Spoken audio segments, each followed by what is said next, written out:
a fantastic job. I see you always lead the way with the executive because he needs Google Maps. So I'm ready.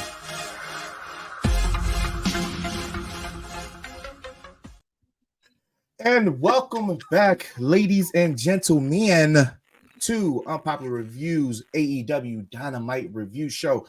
And as always, I am your host, Zia Solid, but on Wednesdays, I am Elite. And I got some special guests. I know y'all see Executive Assaulted down there, but it's not his face. We got to get a new graphic because he flaked on us. But I got my guy Vic here. What's going on? Hooba, Bad Guy Jack. What's going on, fellas? I'm really excited to talk about some AEW Dynamite. This is episode 200, and I just think it's so great that you have the great Grand Poobah. Oh my God! Now the episode is ruined. Did anyone hear that poop? I know we all heard that poop. That was awful. Yeah, that was all. Now all you see is a forehead. Oh my God! We have Zordon in the house. Freaking Zordon. Mr. Rain Cloud came. Jam-packed AEW. Like you said, this is episode 200. That is nuts. That is wow. Nuts. 200 episodes of Dynamite. They had a jam-packed show. I'm not going to lie. I actually forgot that it was episode 200, even though they kept promoting it on Collision all weekend. And it was just looking at the card, we got Kenny Omega and the Young Bucks versus Jeff Jarrett, Jay Lethal, and Satnam Singh. We had a face-to-face with Jack Perry and Jerry Lynn. We had the main event, Tony Storm and Carol Sheeta. We had Anything Goes, John Moxley, Trent Beretta, Penta L Zero. And then we had the Ring of Honor World Tag Team Championships. I don't even know why this is a thing on Wednesdays. That's probably one of our biggest gripes with AEW. But we had Aussie Open versus Vikingo and Commander, Jericho and Takeshita versus Sammy Guevara and Daniel Garcia. And we heard from MJF, who was going to tell us about All In. Now, I would like to say overall that I thought the show was really good. And I'm very critical of AEW, and a lot of people tell me I need to stop being so critical, even though I'm doing a review show. But I have to be honest about it. So I agree. Let me be honest about it, since I'm about to get off this air.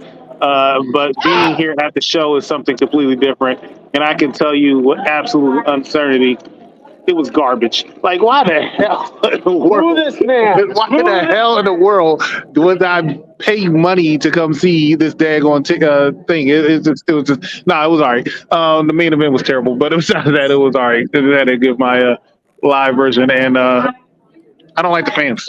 I just don't like the fans. Holla. Well, now that the malarkey is gone from the show. There you go. Not for that. I love that he I heard that. I really heard that.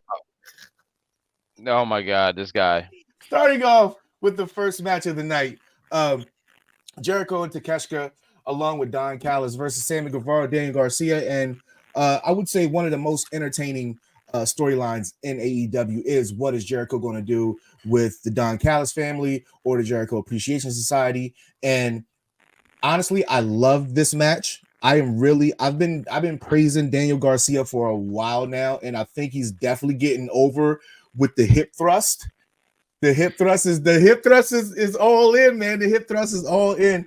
And I mean, I thought it was a good match. I thought they did what they were supposed to do with this match. Jericho took most of the heat for this match because the match was strictly about Jericho and what he's going to do and how he's going to treat his Jericho Appreciation Society members. And he took the cheap way out. The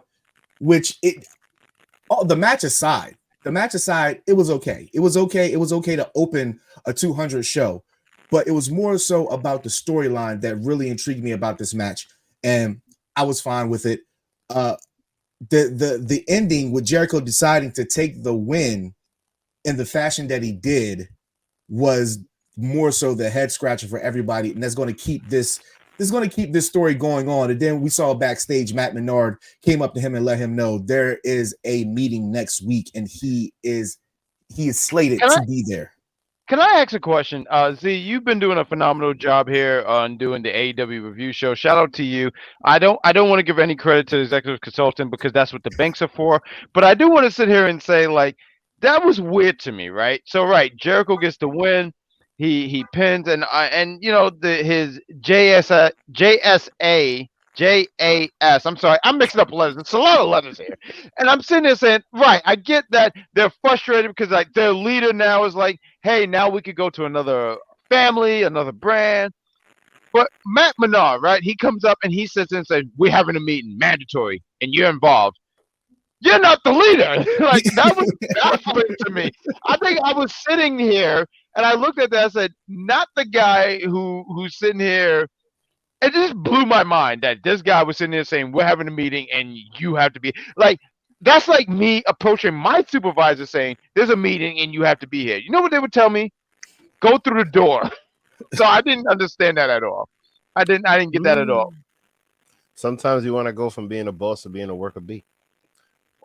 Some people. I'm not gonna lie, that's badass. That's some ATL movie 2 kind of stuff. I love that. No, I mean, like, you know, this whole thing with Jericho, honestly, is interesting because look, 200 episodes in, already 2 factions under his belt, Inner Circle and JAS, right? Everybody that's in there outside of LAX. Inner Circle was definitely better. I think Inner Circle was definitely more dominant. You think so? I think Inner Circle has probably been outside of the Elite. It's probably I'd probably say Inner Circle and BCC has been the most entertaining factions that AEW's had. The Dark Order started off with great momentum. Great promise, but it just tanked.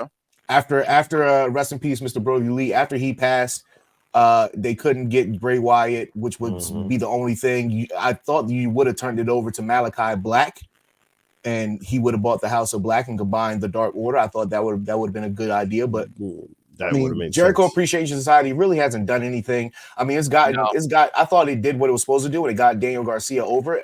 Out of all of those people, Sammy Guevara was already over. He got over with the Inner Circle, so Jericho Appreciation Society was strictly for Daniel Garcia. Because everybody else, I mean, actually, Anna JAS has gotten over as well. I think, and I agree to that. I think it helped her out. And it's funny when you mentioned the stuff with Daniel Garcia, right? And I'm sitting there saying, nah, because at first I was like, no, Garcia got over with but it really helped when him being a part of the Jericho Society, right? Because he wasn't doing all that before. He was just the wrestler, and now he became the sports entertainer. Because I was even telling a friend, I said, this dude really got over a dance. I'm sorry, I'm laughing because it was one of my dance moves in my 8th grade prom. So seeing him do that, get that over, I'm sitting there saying, damn, I was too early. I mean, it doesn't take much. It doesn't take much for wrestling fans, though, because Fandango... Fandango was damn near had the Alex Wright going with him, you know? I agree. But I mean, look, remember Fandango? It was just Alex Raleigh, I felt like I had a lot more movement. I don't know what it was, but I felt like he had a lot more movement than Daniel Garcia. But I know that man watched Alex Wright because Alex Wright did have some moves, and it's a shame that we're now just giving him his flowers. Let's give him his flowers. I was for at least a good ever since Daniel Garcia came to AEW. I was saying, and I stand by it, I think that he's the best pure wrestler that doesn't get his props on that roster. I said that. I think that's why they gave him that Ring of Honor Pure championship. And now he's getting the entertainment side of it. So he's really getting the total package of it. And that's all you can ask for a guy like Daniel Garcia. Moving on, we get the face-to-face with Jack Perry, which wasn't even a face-to-face. So that was false advertisement. Shame, AEW. But we knew Jerry Lynn was not. This was probably one of wrestling's worst kept secrets. This is just as bad as Cody showing up at WrestleMania. This is on that level. We knew who it was going to be. Who else from the ECW Legends roster is still wrestling? Active. Yeah, it's Rob Van Dam. Period. It's Rob Van Dam. I mean, it made sense because if you remember the feud between Jerry Lynn and Rob Van Dam, you know what I mean? Like that's why it makes sense for that to happen, and then for RVD to come out and like And listen, I'm not gonna lie. If RVD wins this title, I don't know how they'll work it out, but I'll pop for it. I don't think he will. I don't think he I'm will. out. But Yeah, I I don't think think it's one so. of those things where this is Jack Perry is definitely getting over. He's getting over. I love the heel work. I love he switched up his whole persona. Is all black pants now. He colored the hair. He got the full beard. I can get behind this guy, but the guy that was running around in jungle shorts and cheetah print trunks and no, I couldn't get behind that guy. No, and I wanted to add a little bit to what you were saying, Z, because I do agree. He had to get away from that, especially if you're going to turn heel. So I'm not gonna lie, I felt kind of attacked when you said, "Yeah, he's growing the beard." I said, "Oh," but right, because once you grow the beard, you're totally a heel. You're a heel, yeah. You're totally a heel. And also too, when you have Beethoven in the background. But I do want to say here, saying when I saw RVD, and I'm a huge RVD mark. Like I became a fan.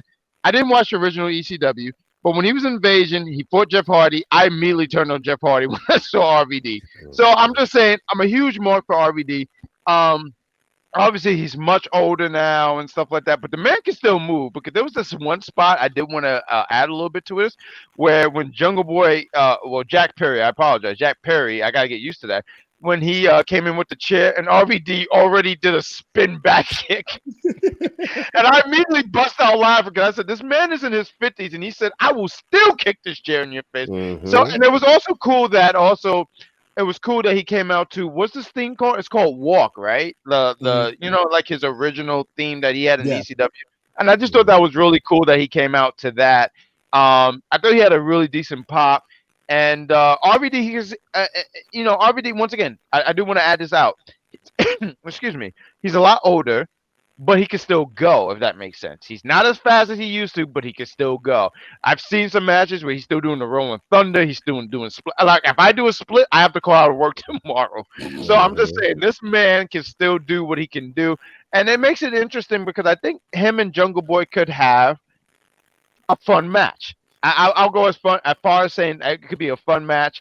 I hear what you're saying too about Jerry Lynn lying to us about this face off because there was no face off. Right at the damn ramp. That man stood right at the damn ramp. So to be fair to Jerry Lynn, he said, "I have bolts in my neck. The doctors would never clear me." I guess he already knew because Jack Perry's a heel now. Jack Perry don't care about you. If you're somebody's grandfather, he'll apologize for you. Listen, man, if you ever, because I went to ECW Elks Lodge. I saw some of the bumps that these people took. ECW was just amazing, bro. These people were just doing. It was the Wild West of wrestling back then. And oh my God, it was just amazing. And the symbolism behind this is great. Like, honestly, one thing that RVD does, especially when he does like meet and greets here in the Northeast, he'll bring the ECW World Television Championship. Like, he still has it, like the one that looks like the Wind Eagle that they used to use back in the day. So there's just a lot. There's a lot that they can pull from this, especially like with his feud with Jerry Lynn.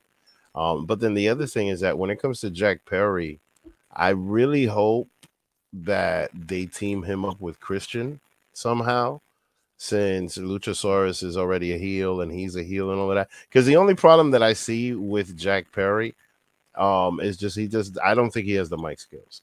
I think that he needs to work on that. But I don't think he has the mic skills for this spot. And I think that if they pair him with Christian, it will work better because Christian is just amazing for that part. You know what I mean? When it comes to being able to talk and make people and piss people off, Jack Perry just doesn't have it, in my opinion. At least not yet. I think he's trying and he's doing well, but I don't think he has it yet. I think the thing with Jack Perry, he needs more reps. I feel like, and I agree with what you're saying, he doesn't have the mic skills, but I also feel like it's a step back if he goes back to Christian, especially when you think about that feud that these two had. Was it this year, last year? I'm sorry, because everything just runs together. But I think it's a step back. I think give him more reps, but I also think, if anything, give him a manager. And I'm trying to figure out if there's any other person in AEW that could be a manager for him. No, the best manager that you had that's not Don Callis was Dan Lambert, and they're I don't even know where they at. They don't even acknowledge him anymore. Facts. Right, Dan Lambert was right. really good. Like But He was. He got a lot I of heat. wanted to address this comment is why it's still here. Bully Ray is still wrestling, and so is Tommy Dreamer. Yes, but they are contracted under Impact. So And honestly too, unless there's a another one of those partnerships with AEW and Impact, in which we saw how that ended up because people didn't get their fair share of shine, so that relationship ended pretty quickly. But Bully Ray is probably one of the best old school workers that's going on right now. He knows how to pull a crowd. He knows how to play a heel. He plays it very well, very enjoyable. I just wish Vince McMahon would have believed in him and let him bring that in 2015 when he came back, but he said no. That's an interesting conversation. Yeah, facts. Yeah, he talks about it a lot and says if you would have bought that Bully Ray character, what could have been? I think he could have had I think he could have actually had a and I don't want to dig too deep because I know this is an AEW review show, right? But I think he could have had a really fun single run in 2015. I don't know if there was a brand split at that time, but I'm just saying you put him on a brand and separate him from Devon, and Devon retires and all that stuff, right? Or just does backstage stuff. He could have had a good run. I don't know if he would have been champion. I don't see that. But he could have been someone. He could have been a terror in the mid card division.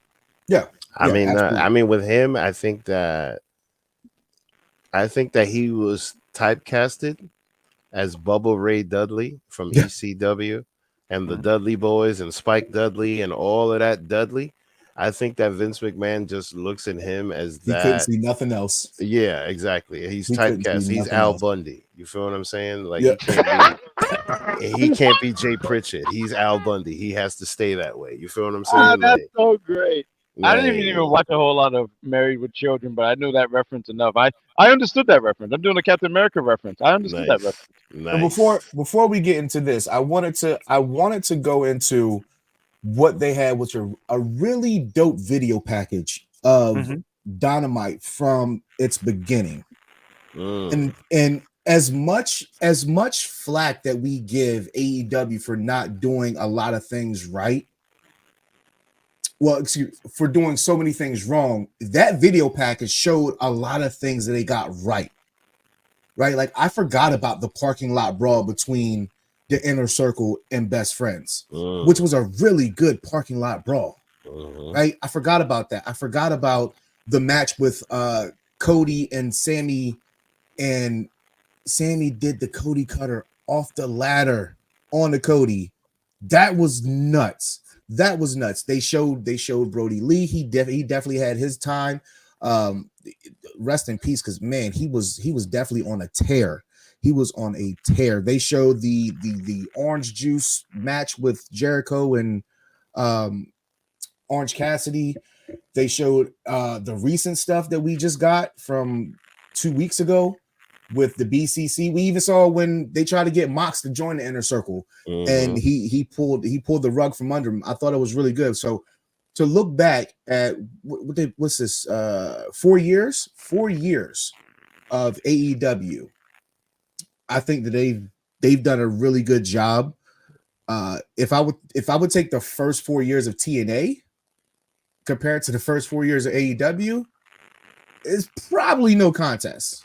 It's hell no, but there's way more money behind it, though. It's definitely more money. It's definitely more money. But if we're looking at homegrown talent from TNA, I would say we got a lot. We got an AJ Styles, we got Samoa Joe, we got Monty Brown, we got Ron Killens, which I wouldn't call him homegrown, but he was definitely taken seriously in TNA. I would say I would say more homegrown, because a lot of people forget that he was even with WWE. But I do understand what you mean by that, because he had that run in WWE. But I would say homegrown. I mean, you know what? To be honest with you, I think the only way where those two compare is with the quality of the wrestling, because the wrestlers themselves, they really wanted to put on good matches, like AJ Styles in TNA in total nonstop action was incredible. And mind you, another one, low key. He's still running around in the indies because of whatever and he doesn't want to HOG. do. But and at HOG, but mind you, he's a TNA guy and he was doing amazing things back then. So like, sometimes and in AEW, look, in my opinion, these are a bunch of guys that are getting together, putting on a good show. Because there's not you don't that level of production that you feel at a WWE show, you don't feel it at an AEW show. If you've been to a few, because like even like Prudential Center, freaking Barclays, over here, Arthur Ashe, all of that, like you just see that there's a lot less bullshit, in my opinion. You know what I mean? Like these guys are just literally getting in the ring, putting on a show, putting on a storyline, saying what they got to say, and having fun with it. Everything that Chris Jericho has done in the past 4 years has been incredible. The amount of people that he got over in the past 4 years is just incredible. And here's the other thing that it shows, in my opinion, like AEW is always going to be State Street to Broadway. Always. You know what I mean? It's always going to be Chicago to New York. But at the same time, there's room for more wrestling. You know what I mean? Like they're gonna follow WrestleMania the way that New Japan Pro Wrestling follows WrestleMania and MLW follows WrestleMania. But there's money there. Anyway, I'm talking too much. I'm sorry. No, it was phenomenal. But go ahead. Definitely, you're right, Scott. Definitely, I was very surprised. I marked the fuck out when they showed the Jay Briscoe. For you guys that might not know, Jay Briscoe's hometown hero around here, literally minutes up the road from me in Laurel, Delaware. Good guy, really good friend of my guy Scott Thomas. So we miss him every day. So we always going. We're always rooting for Mark Briscoe. It's a really big deal around here whenever he's on national television. I feel you. I hear you. TJ Perkins was good. He was okay, but after I seen him in WWE, null and void. I was good on him. Charmaine, hola. No, now going into this the Elite versus Jay Lethal, Jeff Jarrett and Satnam Singh. Going into it, we pretty much knew what it was. Sat thing out. Like they need somebody else with those guys, but I get why he's there. He's there for Sanjay Dutt, but I'm not gonna lie, I love the pairing of Jeff Jarrett and Jay Lethal. I do too. I love it. I love the interest music. I love their persona. I love when it's probably one of the best mashups that I've heard. That could be a top 5 for Thursday's top 5 mashups of interest music. That's pretty nice. No, it's fun. It's fun. Listen, fun mashup. It is fun. I love everything that these guys do. You can see that Jeff Jarrett is having the time of his life. He definitely is, because he doesn't have to be the guy. Yeah, I think that pressure on him feeling like he needed to be the guy in Impact, TNA really got on him, and he even tried to do it with Global Force, which got defunct immediately. But he definitely, you could tell that he's enjoying pissing people off. He's enjoying putting people over. And that's nobody likes a face Jeff Jarrett. Like nobody likes a face Jeff Jarrett. Not for nothing. You're not lying. Like when Jeff Jarrett is like a jerk, I'm for it. But when he tries, and Jeff Jarrett seemed like a really, like in real life, or like a really decent person, right? Yeah. But when he's on air, I need him to be like if there's a kid and they're building blocks, I want him to kick it over. I don't need him sitting there saying, I don't need him to help. I just want him to kick it the hell over. So I totally concur with what you're saying, because Jeff Jarrett, do you remember that time when he was in TNA and he had this whole thing because he thought he was an MMA fighter? I think he beat Kurt Angle. Now he thought he was an MMA fighter. And then he started training these kids about MMA fighting, and he beat the hell out of all these kids. That's the Jeff Jarrett I want. But carry on. I'm sorry. This is not my show. That's funny. I was laughing because of Charmaine's comment. It said the Young Bucks House of Glory theme song was Hanson Mbop. Yeah. That really was their theme. Yeah. I think the last indie show they did was an HOG show. I'm pretty sure. No, it was hilarious. Which is, I didn't know that was funny. And I was laughing because the news came out in the past week that people didn't know that Jeff Jarrett is really good friends with Taylor Swift, and Taylor Swift used to babysit I just his saw kids that. when he was in TNA, and I'm like, That's huh? crazy. What? This and this Like, how do you make that up? was that before she was a singer? I think it was around the time that she was like trying to get really big. Wow. Because she was Right, no. teaching his daughters. The picture shows she was teaching his daughters how to play piano, and then she ended up putting one of his daughters in her music video. I don't know which one it was, That but is hot. Wow. that's crazy. Like, who could say as a professional wrestler, like, and he's not like a John Cena or Roman Reigns. Right. He's not superstar. Right. You don't look at Jeff Jarrett and say superstar. No. Like, you're Like friends with we everybody. we know who he is, but the Yeah. outside world ain't gonna know him like the John Cena, the Stone Cold, the Rocks. Right. Yeah, Absolutely. exactly. So I thought that was I thought going with Charmaine's Mbop comment, I thought that kind of tied in. But this match was really good. Well, not really good, but it was good for the Elite. But it was to showcase it was good. It was good to showcase the Elite, especially them coming off of the big announcement of them re-signing with All Elite Wrestling, all 4 members of the Elite. So any dream matchups of Kenny Omega and Seth Rollins or the Young Bucks and Usos, you can cancel Christmas on that one. So that ship is gone and sailed. I will not choose to look at the Usos and Young Bucks when they're in their mid 40s to try to say these are the best tag teams in the world. No. So that pipe dream that we were going to get that, we will not get that. So we got to move on with that one because it's gone. I think those guys have put themselves in a corner where WWE would hurt their career.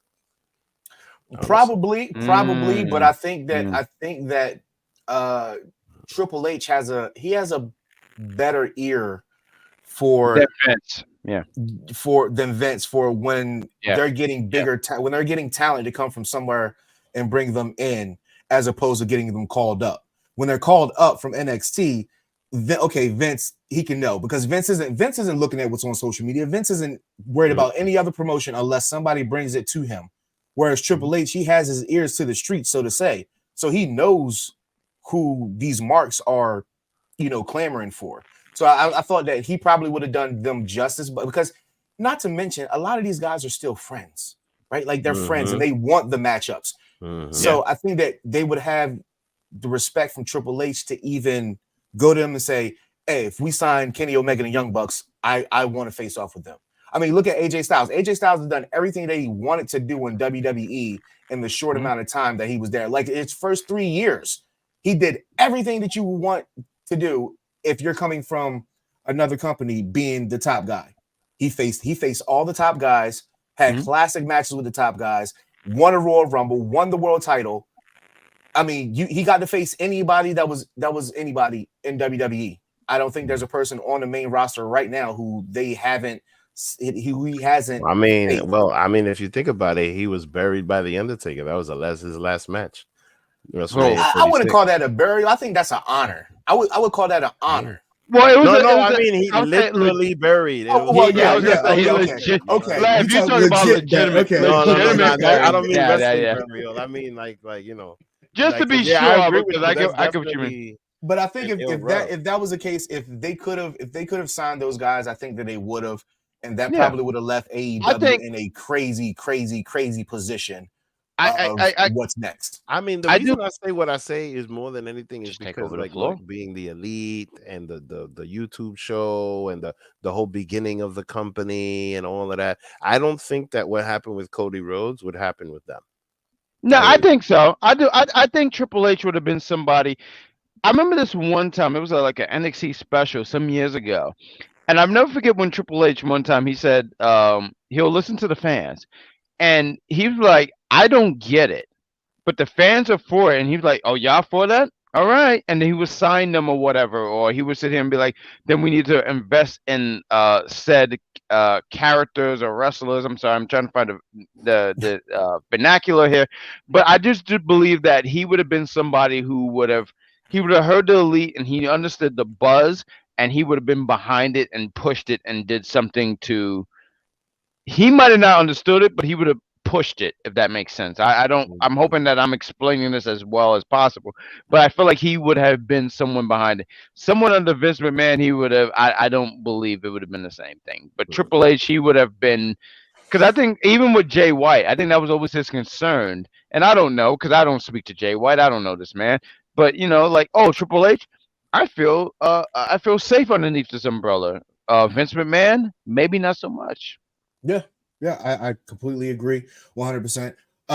Backing up because I just put that match beforehand, but this triple threat between Moxley, Beretta, and Penta I was surprised. Crazy. I did not I like Trent Beretta. I'm probably like one of the few people that actually likes Trent Beretta. I think he's got a good look. I just don't like his character very much, but like he's a wrestler's wrestler, right? And to put him in the ring with somebody who loves this hardcore shit and Jon Moxley, like I was skeptical about how he was going to fare, but he definitely took some nice bumps, some good spots. Penta, I mean, you can't say enough about Penta. Like Penta is just on another level, right? And then Mox, he just does this hardcore shit in his sleep. Like if it's not blood, I feel like if it's not blood, this man ain't getting aroused. Like at that point, I just feel like it arouses him. Like blood, like why do you have to bleed so much, my guy? Like your forehead gonna start looking like a doula? Oh, okay. Yeah, that's true. That's true too. No, that's true. No, you're not lying. Listen, not for nothing. I was watching this start looking like Scrapple. It is. I mean, I feel like at some point Augusta Wing could just bust him open. I mean, I was actually surprised that my homeboy here stop it, Z. But I was surprised that my homeboy here was not the first to bleed here. Like I was watching this, I was doing a review show earlier, and I was watching. I immediately looked, and I'm looking at the camera, and I'm looking up, and I'm like, oh shoot, there's blood. And I was like, but it's not John, because John always is the first to bleed. Like everyone knows the memes. I think at this point he knows the memes. I think he goes to bed bleeding, personally. But seeing Trent, and I like Trent too. You was mentioning, I don't know what it is about him, but I think the guy, he is something about him that I'm intrigued with. I think there's a certain athletic ability that he has. I think he puts on good matches. I don't know what it is, but I like Trent. And I'm glad that I was surprised that he got the win, honestly. Seeing him get the pin and he pins, who is Trent Beretta? He's the one in the middle. Seeing him. He's with Orange Cassidy, Charmaine. He's with Orange Cassidy. I'm mad that he's getting a push. I don't think he's getting a push, though. I really don't. I think he got the win as a surprise win, but I don't think it's a push. I think it is a push. I think it's a push because we're getting BCC versus Best Friends on Friday. Because look, Penta. Really? And that's their type of match because they beat the Inner Circle in the last parking lot brawl. So, yeah, I definitely think that's a thing. Well, it's a 3-on-3. Yeah, I think that's what they're going for because we still ain't got Danielson. So, the word. And matter of fact, mind you, look, and this match, like Penta, he doesn't need, and he always puts on a good show. Everybody loves Penta. He got all kinds of Americans speaking Spanish. You know what I mean? Like all the Latinos are biased with him. Everybody has a dream. All the Latinos want a dream match between Penta, Cero Miedo, and Rey Mysterio. Like, you know what I mean? That would be the biggest pop in the world. So, like, yeah, you know what I mean? Cero Miedo. Like, that's my favorite guy in this whole thing. So, like, yeah, he wasn't even necessary in this match. It should have just been those two. Honestly. Well, no, he was there to eat the pin because Jon Moxley was never going to eat the pin, right? Yeah, that's true. And he was, and that was really what his role was. And I don't even say that as just being disrespectful to him, but he was the one he was meant to go to eat the pin. Yep. And we got 3 more things to go into, but before we do, got 15 minutes left of your time. We got to pay some unwanted bills that we don't really get bills for. But, ladies and gentlemen, this is Unpopular Reviews, AEW Dynamite Review Show. Stay tuned. Previously on the Mike Knox Show. How the fuck am I being muted repeatedly? This is pissing me off. And listen, people. Anybody who hates on turtleneck Christian, just come holler at me. What it actually means to be there. A lot of people got a lot of things to say about my man, LA Knight. They won the $1 million championship. And then all of a sudden he came to the main roster doing this. And fans will have you tell you that they made him. Definition of being buried is. Thank you, Trish. The second best, third best female wrestler of all time. Remember when in the storyline they had her barking like a dog? People just hate him because they're not him, right? They're like, no, what are you talking about? Why is every black wrestler gonna be together? Oh my God, when are you gonna do it?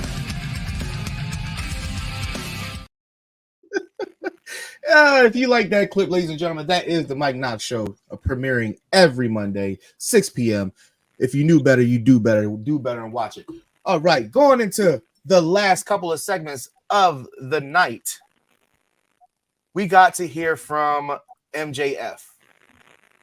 And MJF is doing his thing again where he talks about his childhood and he got picked on. We heard this before. We heard this before with the CM Punk thing. I didn't like it. I didn't like it at all because we heard it before. And just like everybody's expecting, it's not if it's going to happen, it's when it's going to happen. He does this with everybody that he tries to befriend. He did it with Jericho.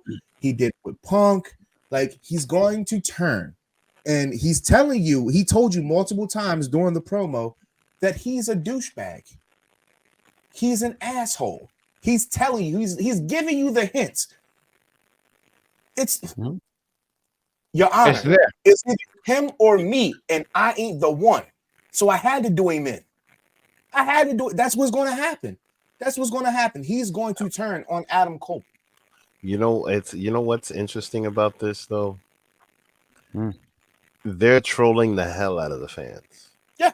And getting over by trolling the hell out of the fans.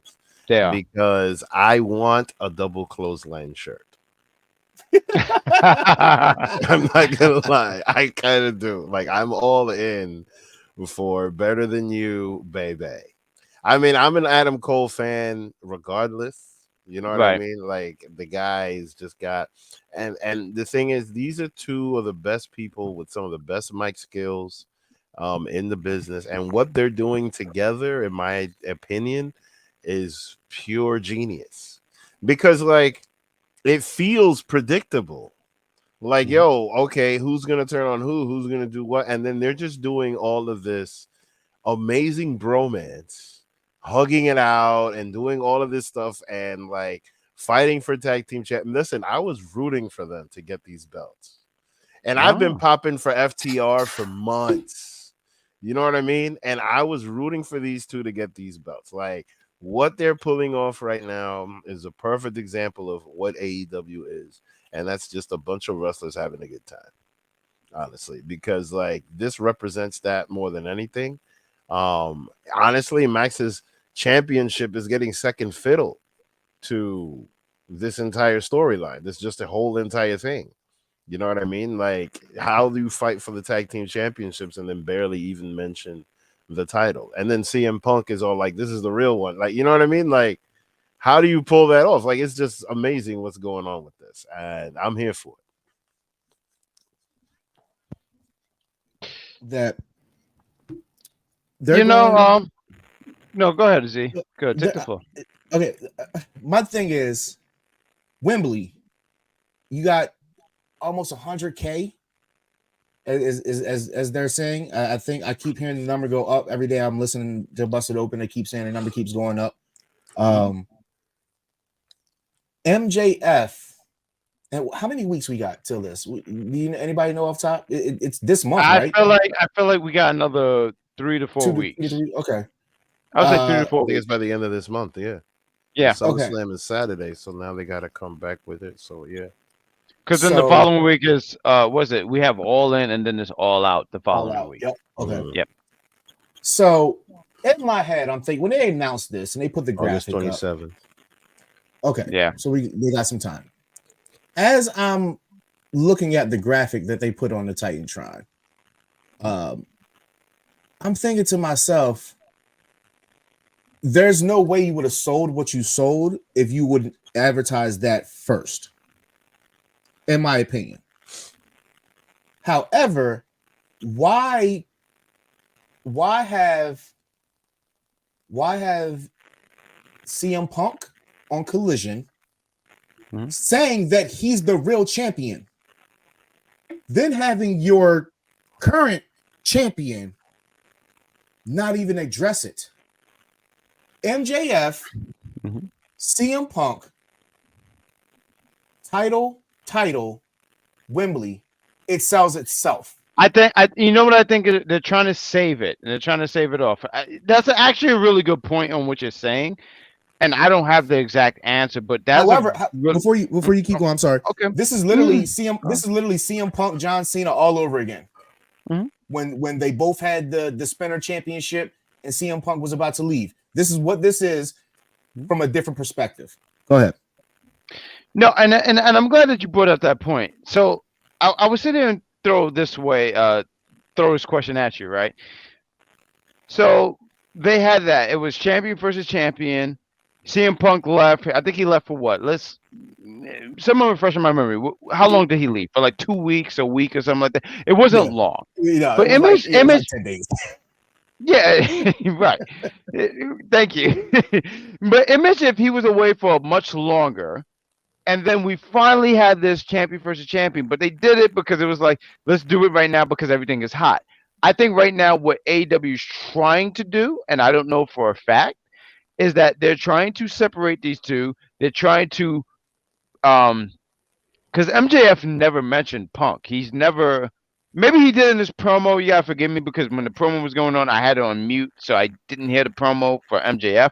But I know Punk has mentioned MJF, and he said, "I'm the real champion, and it's not Max, it's me, and all this other stuff." And I know that then the vernacular is not as accurate, so forgive me. But I sit there and say they're just trying to push it off to, and I don't know what to. So we have All In coming up. I don't think they're gonna push it to All Out. But maybe Revolution. Is that the next pay-per-view in November? I'm sorry, because I know they only have like 6 pay-per-views. But I feel like November they have a pay-per-view. And maybe they're trying to push it to that time. It's just like a slow build to it. Because that's the one thing I've ever seen with AEW is that they try to build certain things. And maybe it's too long and maybe they drag it. But I think that's what they're trying to go for. Possibly. I think the cash cow is Kenny Omega and CM Punk. Ooh, because he did tease coming to Collision. I like that. I did like that after their match.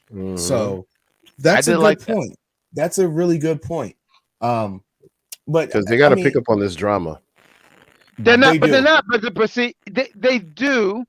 Listen, I think at the end of the day, there's money involved in this, right? You have the Elite and CM Punk and all this stuff and all this drama and all that stuff. You have to make money off of it. It would be great money. Listen, I would love to see Kenny Omega and CM Punk go in the ring. But I'm also a believer in if these individuals, and I'm just talking about the Elite, right? And this is only stuff that you hear on the news and everything like that.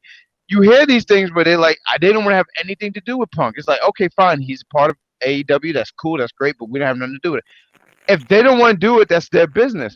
I think about Once Upon a Time, and I think we're all in the same age bracket, right? You had in 2005, you had Edge against Matt Hardy. They realized they could make money off of what the situation that was going on at the time, and they did it, and they sure as hell did. But not everyone have that mindset. That's just the truth. Not everyone have that mindset. I think that Kenny Omega would be level-headed enough to do it. I don't know about the Young Bucks.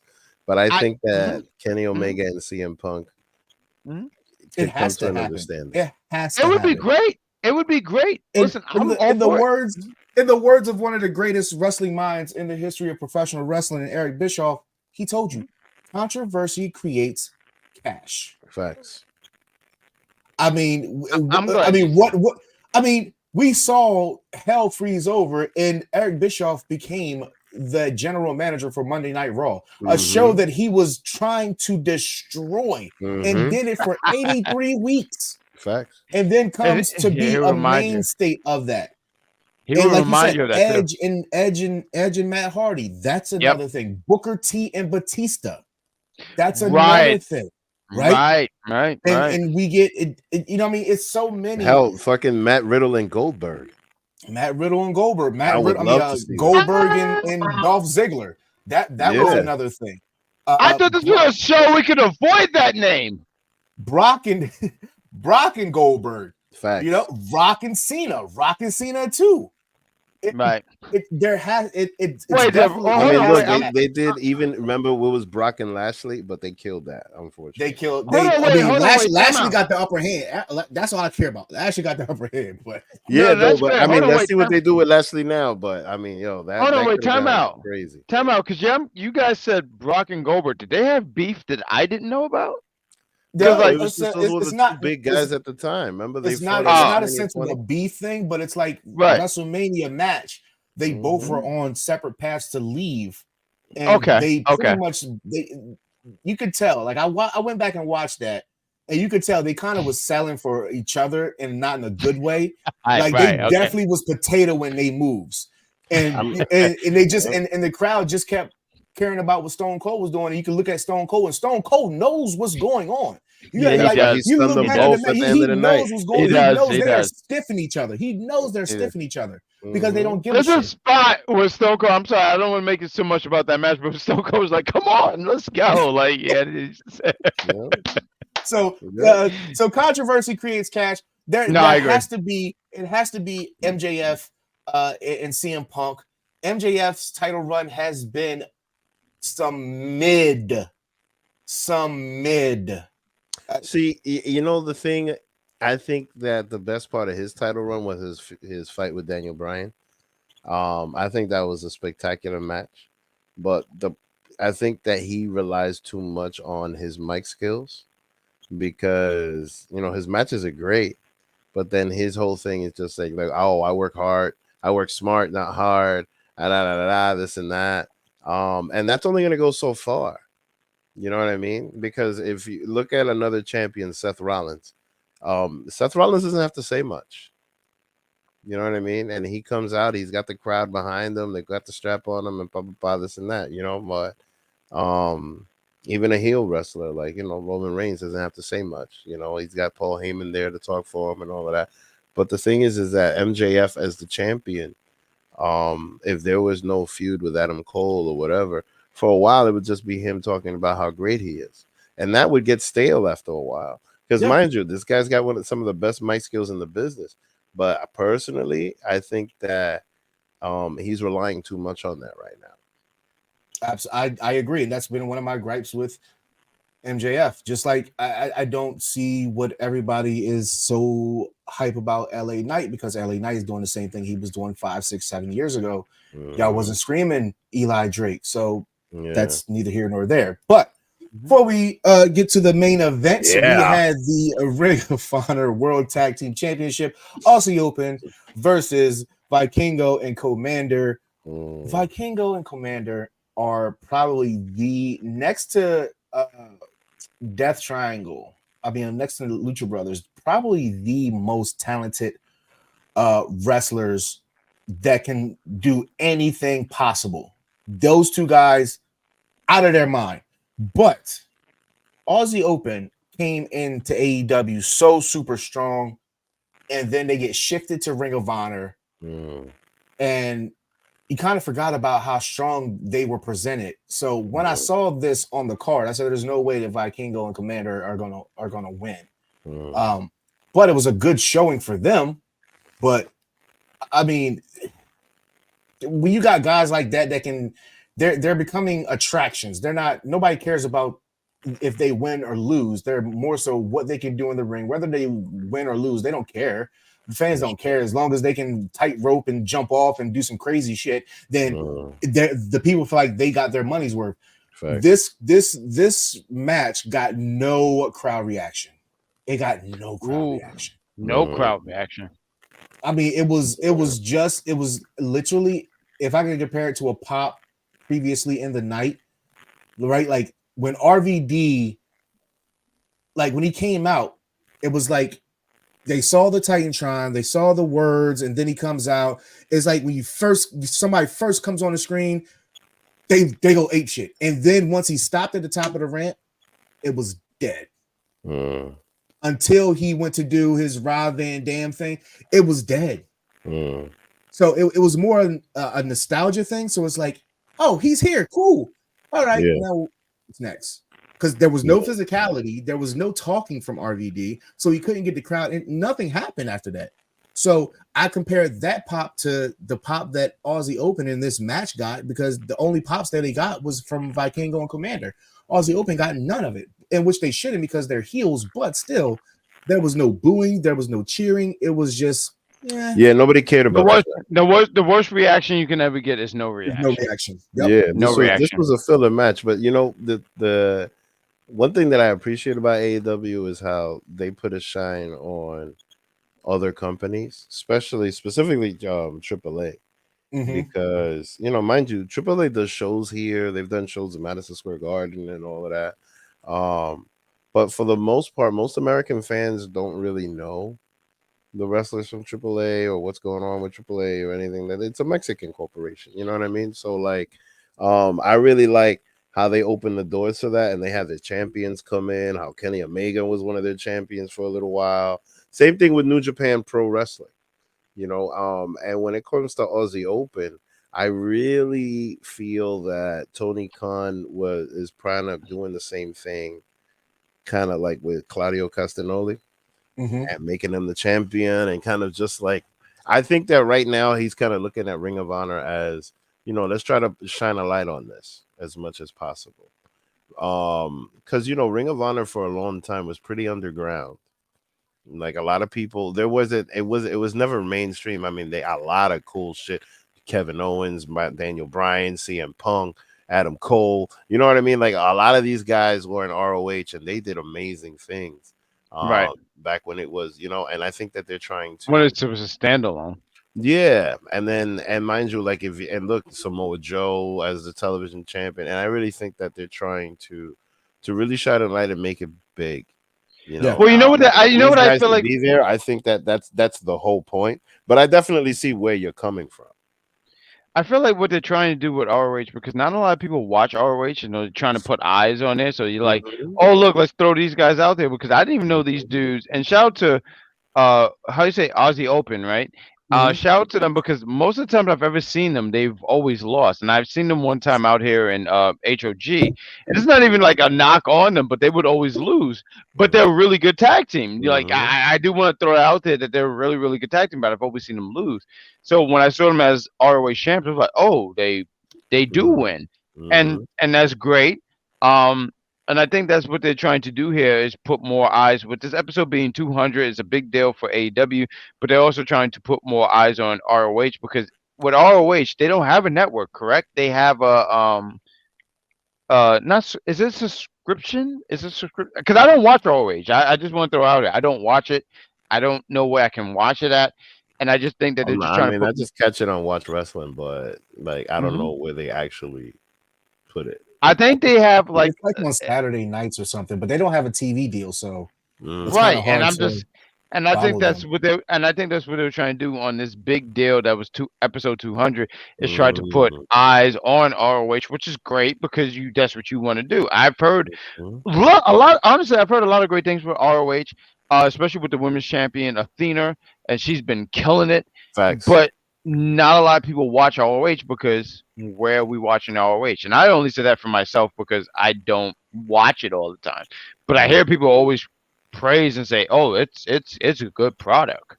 It is. If you catch it, it is. But the reality is that, like, we don't got time to watch all this. On YouTube. Yep. Thank you, Scott, for that. It's always on YouTube. Thank you, Scott. Like we gotta pick and choose with this wrestling. We don't got time. So much. That's true. That's times like, me and you are lucky we got commutes and we can catch it. You know what I mean? In the train, because this is a lot. You say all that, but I fall asleep on the train. Because I don't expect anyone. I don't expect anyone to rob me, because I have no money. So like, if you wanted to, if you just want to take pennies, if you want to take nickels, go ahead. Because if you want to take that last dollar, that's on you. And I want you to feel guilty, because I like to have a sausage, egg, and cheese. So if you want to starve this guy, you're a jerk. I want to throw that out there. I'm not gonna lie, because I feel bad for the bums, because they sitting running around asking for cash, and ain't nobody got cash. Half the people is tapping. What you mean? Like, nobody got no cash. Like, shoot fly with that. Unless you got a scanner, how am I gonna help you? Anyway, This match surprised me. I'm because what Vic was saying, but this match surprised me. But Z, you're doing a fantastic job. Lead the way. I appreciate it. Going into the main event of the evening, we are about to get out of here, so I appreciate all of you for staying here. We, every Wednesday, 10:10. You can catch You're me. welcome. So, oh no, I'm sorry. This wasn't towards me. I'm sorry. No, it's everybody. But yes, thank you guys for coming as well, because I thought I was going to have the sheriff on here because I don't know what's going on, but they just told me to show up, and show up I did. But moving You on. too? I'm sorry. Well, they just told me I had a new co-host. That was it.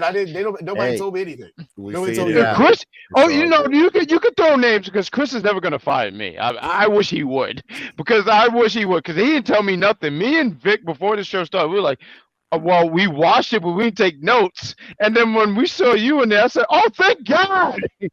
So facts. We just literally did a TV show. Yeah, we did, because we were here. But go ahead, Azita Silent, please lead the way, sir. We see a video package of Hikaru Shida talking about how she led the women's division in the pandemic era, in which she really did. She was out of her mind. I didn't even know who she was, and I became a big fan by match 3 that I seen from her in the pandemic. I'm not gonna lie, I was very surprised at the title change. Yes, I was very surprised at the title change. I think that the women's division has been a little wonky. However, one of the brightest spots on that women's division is Toni Storm and the Social Outcasts. They are the female low budget NWO, and they are the mean girls of AEW, and they play the role very well. And all of those ladies coincide with each other, and it fit perfectly to have Ruby Soho join those ladies. So they were definitely one of the bright spots, along with Chris Statlander, which we don't even know where she is. There's still no Jade Cargill. Taya Valkyrie's out here shit in the bed. Britt Baker's just on the coast. So I mean, Sky Blue was doing her thing, but she's still very, very green. Willow Nightingale is more so Ring of Honor. Athena's Ring of Honor. So nobody wants to see Nyla Rose.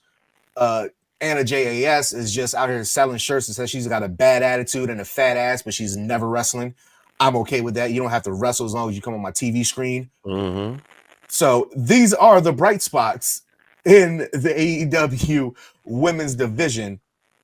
And Hikaru Shida is probably the best women's wrestler that they have that's not Chris Statlander. And I think they're keeping Chris Statlander away from this women's title, because it is very clear that TBS championship, it's Chris's to lose. Because I mean, she will dominate any and everybody that she's faced. So for them to get a Hikaru Shida, which just means that we're probably going to get Riho probably will come back and be by her side at some point versus the Social Outcast, which is fine.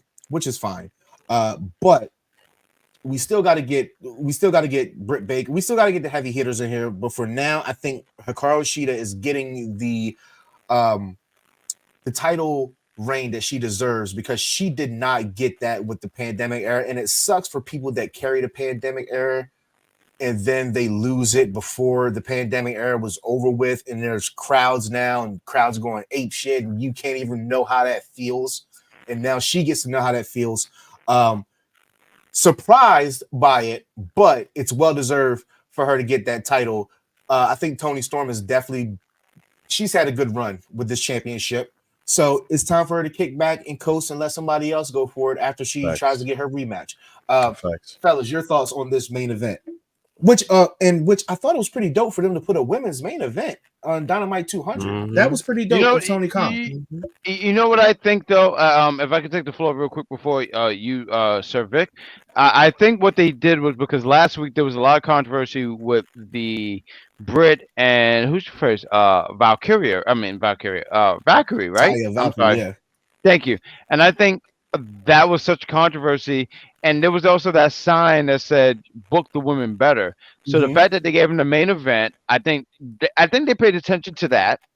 And I thought these guys went out there and they did what they needed to do. I thought the match was okay. I don't want to sit here and say it was fight that I could take you down, but it was a decent match. It did what it needed to do, but I was relatively surprised. I expected Tony to retain. So seeing Sheeta win, I said, "Whoa!"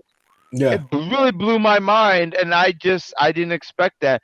Now, do I think she's gonna have a long title run? No, but No. who I see her dropping to? I need time to really, really think about it, but I don't see her having a long run. Like she had a real when she won the title during the pandemic, she held it for over 100 days, right? Like she held it. I don't know. I don't have the exact number, and someone in the chat will be able to have the exact number. Shout out to you guys in the chat, but I don't see her having that long run. I think she's holding it right now, and someone's going to take it. And you mentioned Jade, right? Mm-hmm. No one know what's going on with Jade. I would love for her to come back. If she doesn't decide to come back, whatever. Because I love Jade. Jade could. Jade is fantastic. I'm sorry. Yeah. To look I at. will. Yeah, she's amazing. Not to watch in the ring. To look at. I think she. And I'll sit here and say this. She does need more reps. There's a lot more reps that she needs to do. But I think as time was going on, she was putting stuff together. She just needs more reps. I was sitting there saying maybe she comes back and beat Sheeta for the championship, but I don't know. That's just me. That's just me throwing stuff out there in the air. That may work. I mean, personally, that's fair. I don't think that Toni Storm needs the championship. I think Sheeta does need a championship in order to get her character over again and to get her character over in front of fans. I personally think that Sheeta's AEW's Asuka that can kick ass in the ring, but the promos are going to be, Now what's a successful title run to you? How many months is a successful? Well, title no, I mean a successful title run. Is it the quality of matches and the opponents, or is it the length? No, it's the quality for me. It's the quality. More than anything, I think it's the impact on the fans. TNA, for example, look, Mick Foley didn't have a long title run, but it was effective. Bret Hart didn't have a long title run, but it was very effective. Ric Flair didn't have a long title run, but it was effective. You know what I mean? Stone Cold had several title runs, and they weren't that long, and they were effective. Like, Toni Storm's title run right now has been very effective because it made her a great bad guy, gave her a faction, and her name is huge. Jade Cargill got her name huge. She doesn't need another title for a long time, and right now, absence makes the heart grow fonder. Therefore, anybody sees Jade Cargill pop out of nowhere, she can all of a sudden start becoming a baby face. She could come save somebody and get the big baby face pop and then just continue from there. Like, she doesn't need it. Toni Storm does not need this title anymore. She was the NXT UK Women's champion. I think she won the NXT Women's Championship, and then she was like about to fight Charlotte Flair. Like her name is big enough where she doesn't necessarily need this. Right. So now, who knows what the Outcasts are going to do? They're probably going to have a little feud with Sheeta or try to mess her up and things like that. Like, I'm here for it. I think it's interesting. The way that they ended this show was great. Sheeta got the big baby face pop at the end with the confetti and everything. And so, just to piggyback off what you were saying before, they're talking about booking the women's better. I think this is a perfect example of that because, like I said, Toni Storm does not need this belt. No. She is huge. And the last thing that I'll say to that is she left WWE and opened that OnlyFans and only took a couple of days. You know what I'm saying? And she didn't need a belt for that. Oh my gosh. Feel me? I think, but I'm sorry. Go ahead, Z. Go ahead. Take the book, please. Shout out to you, Leon. In going back to your original statement, I don't think that Toni Storm would have had a better run because remember, she was about to get buried by Charlotte Flair. She was not with the shits and took her ball and went home. Yeah. And I forgot to get into this. Swerve Strickland is the best heel in AEW right now. He needs to be all elite world champion. I will say that I have not been enjoying Swerve's mogul embassy, whatever this has been. However, tonight was a definite swerve, pun intended, for me because what he did in going to Nick Wayne's house. And while that man is in there trying to train in his garage, and him and AR Fox just beat him and his boys down. Then they call Darby Allin from Nick Wayne's phone. Like that is good heel shit. Facts. And I thought that was great. So you actually might have a good point that Swerve is the best heel in AEW. I have to think about it a little bit more. I kind of like what Ricky's doing. I think Ricky's a tweener right now because the crowd still pops for him. Right. So it's hard to say off the top of my head. I'll probably have to think about that. So next week I would definitely have that answer for you from the top of my head. But I will say that I do enjoy what Swerve has been doing as I look back. At first I wasn't a fan of it, but now I'm coming along to it. So it's fine with me for now. But Jack Perry is also equally as good right now, and he's just scratching the surface on his heel character. I love the music. Yeah, Beethoven Fifth. It's great. Oh yeah, no, I literally play that as soon as I enter my shoot job. I just want to throw that out there. All right, before we sign off, any last words from you fellas before we get off? This has been enjoyable. I thought I was going to be alone, but this is enjoyable. No, you was listen. Z, if I was going to be alone, this show would have been 20 minutes. I ain't got time to stare at the screen by myself. So, Big Vic, why don't you take the floor first because I have a lot to say because I talk a lot. Well, I already talked too much, so I won't say much. It was no, you don't. Big Vic is a humble individual. He says he talks too much, but no, he doesn't. Please take the floor. So it was a good show. It was interesting. Sheeta getting the belt. To me, it made sense. 200 episodes, giving it a big thing. But more than anything, I'm here for the whole thing with the belts, with the Max's belt and CM's belt, and now we're gonna see what's gonna happen. But like I said from the beginning, this show or this foundation or this federation, however you want to call it, is all about guys getting together, putting on a show, and having a good time. You know what I mean? Like when Big Show showed up, no more BS. You know what I mean? Anyway. So. I'm sorry. I was laughing at Scott. I think I like the Scott guy because he just said to you, Z, he says, you're a liar. You can definitely scream by yourself. I can vouch. Listen, that Z. More like the Mike Knox show.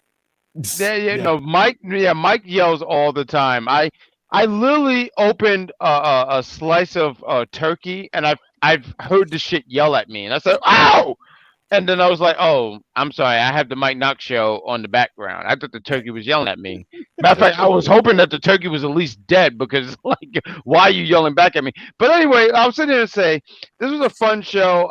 It's been a long time since I've done AEW Dynamite, and I've never got a chance to work a show. I've worked plenty of shows with Vic. He's fantastic. Z, you're fantastic. It was fantastic to do the show with you. And we hope that we had. I know we did better than the executive consultant because he's just insulting, and he says whatever comes to his mind. And every chance I get when I do a review show, I will shit on him because what are you gonna do? See you Thursday. Oh man! So everybody in the comments, thank you. Like, share, subscribe. It does not cost you anything. I'm not asking you to buy a platter, a Girl Scout cookie, a Joe Corby's pizza. Just hit the like, share, subscribe button. Help me get paid. Something. Come on now. We're gonna eventually have cookies, and you're gonna have to pay for those. Well, I'm not selling them Girl Scout cookies good as hell, but I'm not selling Girl Scout cookies. I know y'all jumping. Which one was the? I'm sorry, real quick. Which one was the purple ones? Those were always the best. They were always in the purple ones. You know which one I'm talking about, right? Thin Mints in the peanut butter Johns. They were not peanut butter, bro. They were not peanut butter. Because I don't like peanut butter. I know I'm not allergic to it, but I diagnosed myself as I'm totally allergic to it. But it was purple. I know someone knows what it is. But please carry on with the show. I'm sorry. I'm doing too much. Tomorrow we're gonna do a show about Girl Scout cookies, y'all. Too. Girl Scout cookie show tomorrow. I am Them thin mints is where it's at. For Bad Guy Jack, for Vic, I am Zia Salad, but on Wednesdays, I am elite. And in the words of my favorite, Shannon Sharp, somebody tell you I like chocolate. I like fried chicken. And if I got the fried chicken, what the fuck I need the chocolate for? If somebody tell you they don't like you, tell them you don't give a good dog damn, and tell them that the almighty Dice Man told you. Now, love hard, laugh often, keep tipping, and reach for the sky, boy.